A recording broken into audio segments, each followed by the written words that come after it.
আসসালামু আলাইকুম ওরহমাতুল্লাহি ওবারাকাতু।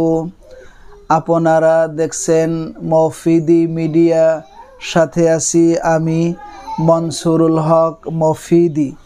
আজ আমরা সরাসরি পবিত্র কোরআন হাদিস রিসার্চ করে গবেষণা করে একটি অত্যন্ত গুরুত্বপূর্ণ বিষয় শিখব এবং জানব।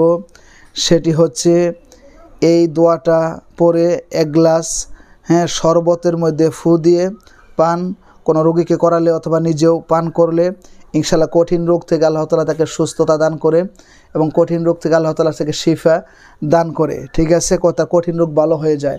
মনে রাখবেন, আল্লাহ বলেন অনুনাজ্জিলু মিনাল কোরআনি মা হুয়া শিফাউ ওয়া রাহমাতুল লিল মুমিনিন। মানব জাতির মানব জীবনের যত সমস্যা রয়েছে সকল সমস্যার সমাধানের জন্য আল্লাহ পাক রব্বুল আলামিন 30 পারা কোরআনুল কারীম রেখে দিয়েছেন। কারণ কোরআন হচ্ছে সকল রোগের জন্য শিফা, মানব জাতির সকল সমস্যার সমাধান। আমি সুন্দর করে বুঝিয়ে আপনাদেরকে বলে দিব। যদি ভিডিওটি বুঝতে কোনো সমস্যা হয় অথবা বিশ্বের যে কোনো প্রান্ত থেকে যে কোনো বিষয়ের তদবির করাতে, যে কোনো বিষয়ের কাজ করাতে, সরাসরি কোরআন থেকে ভাই হিসাবে এবং বন্ধু হিসাবে অথবা আপনার যে কোনো আপনজন হিসাবে আপনি আমার সাথে যোগাযোগ করে মনের কথাটা আমাকে জানাতে পারেন। ইনশাল্লাহ আমার মোবাইল নাম্বারটি আপনাদেরকে এটা আমি মুখে বলে দিচ্ছি, যাতে কোনো প্রতারক চক্র আমার ভিডিওতে অন্য কোনো নাম্বার দিয়ে আপনাদের সাথে 2 নাম্বারই করতে না পারে।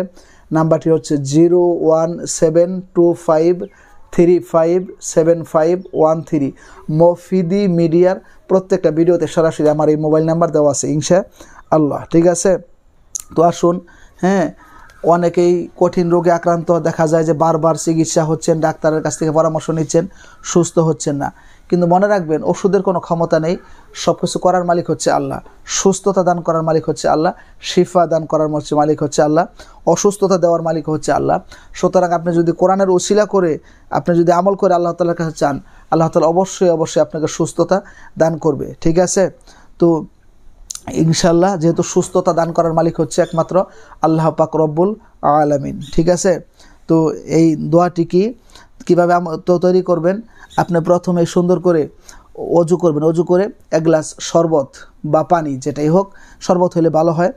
শরবত আপনি এই রেখে আপনি বেজোর সংখ্যায় 7 বার করে ইস্তেগফার পড়বেন। আস্তাগফিরুল্লাহ আস্তাগফিরুল্লাহ আস্তাগফিরুল্লাহ।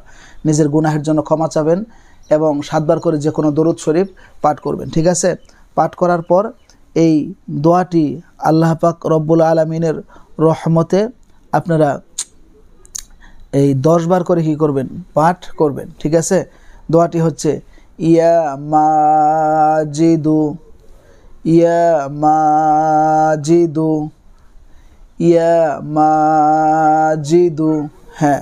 ইয়া মাজিদু আপনি 10 বার করে পাঠ করে শেষে আবার সুন্দর করে 7 বার করে দরুদ শরীফ পাঠ করবেন। ঠিক আছে, পাঠ করে ইনশাল্লাহ সেই আপনি শরবতটুকুন রোগীকে যতটুকুন পারেন পান করায় দিবেন।